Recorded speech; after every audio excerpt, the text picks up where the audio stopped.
Bismillahirrahmanirrahim. Assalamualaikum warahmatullahi wabarakatuh. Salam sejahtera bagi kita semua. Om Swastiastu, Namo Buddhaya, salam kebajikan. Selamat pagi, siang, sore, malam kepada teman-teman yang sedang menonton video ini. Dan yang saya hormati kepada Ibu Titis Fatarina Mahfira, SEMSM, sebagai dosen pembimbing mata kuliah Matematika Ekonomi.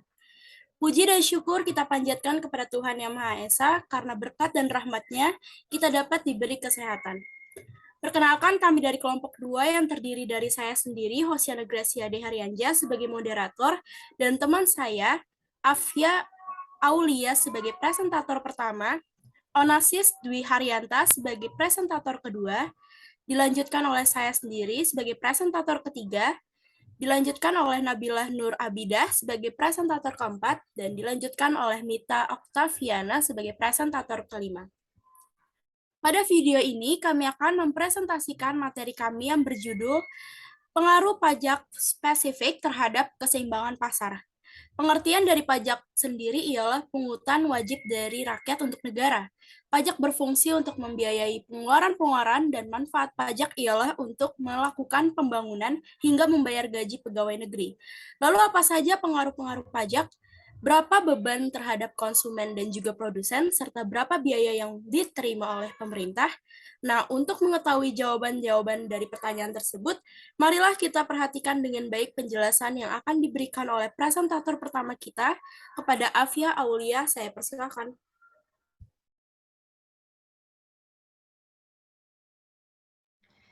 Terima kasih, Hosiana. Selanjutnya, saya akan menjelaskan tentang pengaruh pajak. Yang pertama, apa aja pengaruh pajak terhadap keseimbangan pasar? Jadi, jika produk dikenakan pajak T per unit, maka akan terjadi perubahan keseimbangan pasar atas produk tersebut, baik harga maupun jumlah keseimbangan. Untuk lebih jelasnya, apa aja pengaruh pajak? Jadi, pajak yang dikenakan atas penjualan suatu barang akan menyebabkan harga jual barang tersebut naik. Kenapa? Karena setelah dikenakan pajak, produsen akan berusaha mengalihkan sebagian beban pajak kepada konsumen. Jadi, kedua belah pihak, produsen dan konsumen, sama-sama memiliki beban pajak yang ditanggung masing-masing. Jadi, nanti akan ada beban pajak yang ditanggung oleh produsen dan beban pajak yang ditanggung oleh konsumen. Pengenaan pajak sebesar T atas setiap unit barang yang dijual akan menyebabkan kurva penawaran bergeser ke atas. Dengan kurva penawaran yang lebih tinggi, titik keseimbangan pun akan bergeser menjadi lebih tinggi.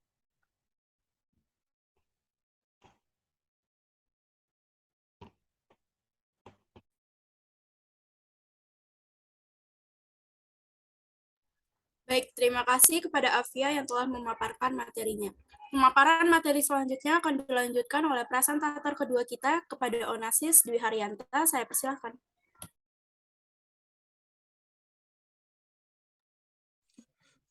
Baik, Osi. Bisa langsung lanjut ke slide berikutnya.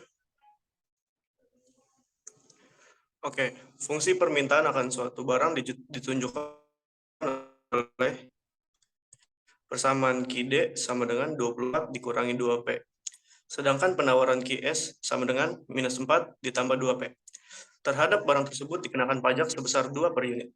Berapa harga keseimbangan dan jumlah keseimbangan sebelum pajak, dan berapa pula harga keseimbangan dan jumlah keseimbangan sesudah pajak.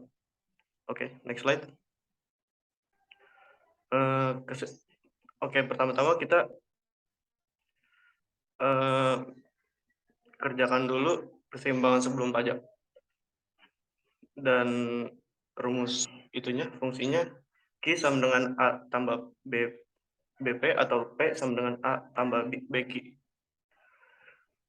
Untuk rumus equilibrium atau keseimbangan, kita harus menyamakan persamaan QD sama dengan QS.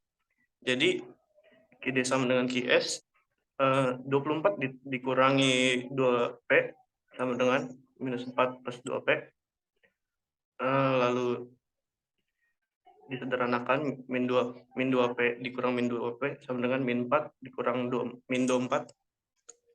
Min 4P sama dengan min 28, lalu dibagi jadi P sama dengan 7.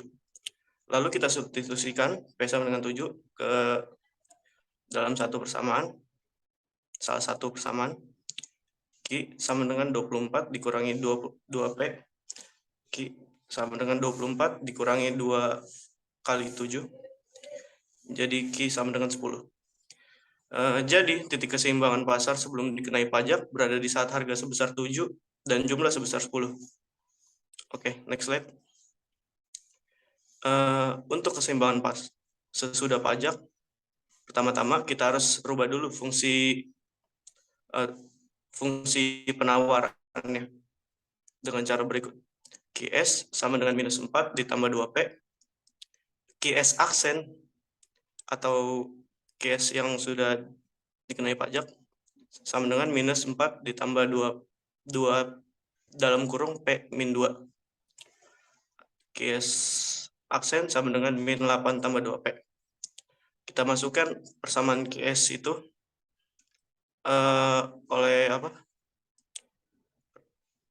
di rumus equilibrium. Jadi QD sama dengan QS aksen yang menghasilkan P sama dengan 8 dan Q sama dengan 8.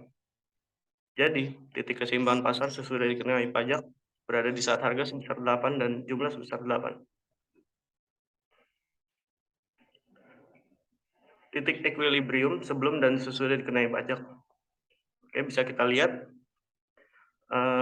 untuk kurva penawaran itu bergeser ya dari kanan bergeser ke sebelah kiri, jadi menurun. Dan untuk titik equilibriumnya juga berubah. Oke, itu aja. Baik, terima kasih kepada Ona yang telah memaparkan materinya. Pemaparan materi selanjutnya akan dilanjutkan oleh saya sendiri sebagai presentator ketiga. Oke, materi selanjutnya yaitu beban pajak yang ditanggung oleh konsumen. Karena produsen, boleh next slide. Karena pada pajak, produsen mengalihkan sebagian beban pajaknya kepada konsumen, maka beban pajak itu harus ditanggung oleh konsumen, sehingga dapat dihitung dengan rumus dari beban pajak yang ditanggung oleh konsumen, yaitu TK sama dengan PE aksen dikurang PE. Pembahasannya, TK itu adalah beban pajak yang harus ditanggung konsumen, PE aksen adalah harga keseimbangan sesudah pajak, dan PE adalah harga keseimbangan sebelum pajak. Boleh di next. Dalam contoh kasus sebelumnya, kita sudah mengetahui harga keseimbangannya sesudah dan sebelum pajak. Maka pajak yang ditanggung konsumen dapat kita hitung PE aksen tadi sebesar 8 sebelum pajak. Maaf, maksudnya sesudah pajak, dan PE itu adalah sebelum pajak sebesar 7. Jadi 8 dikurang 7 sama dengan 1. Maka dari itu, setiap unit barang yang dibeli oleh konsumen harus menanggung atau membayar beban pajak sebesar 1. Dengan kata lain, dari pajak sebesar 2 per unit barang, sebesar 1-lah yang harus menjadi pajak konsumen.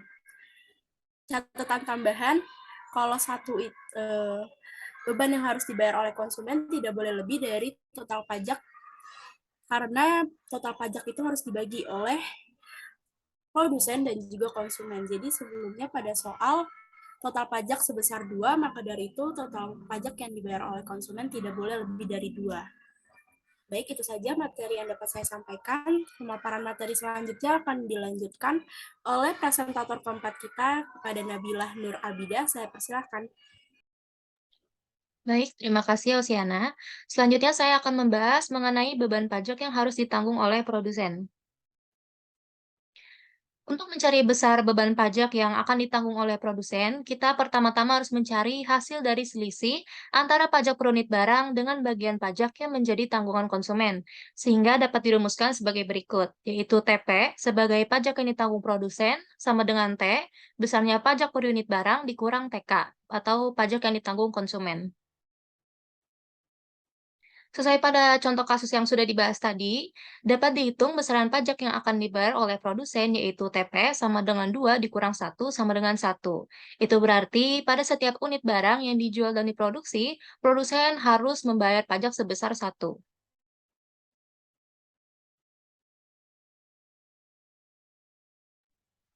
Baik, terima kasih kepada Nabila yang telah memaparkan materinya. Pemaparan materi selanjutnya akan dilanjutkan oleh presentator kelima kita, kepada Mita Oktaviana. Saya persilakan.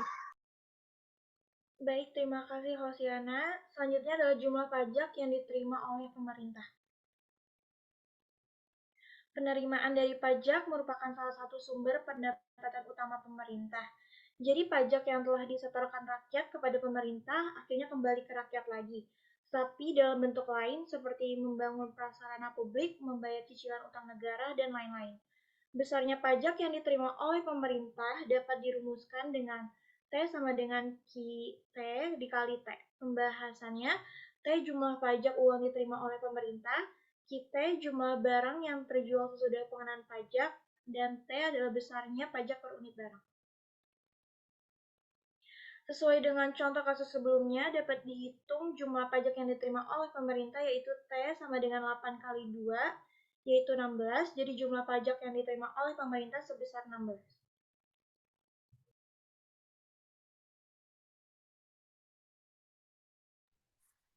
Baik, terima kasih kepada Mita yang telah memaparkan materinya.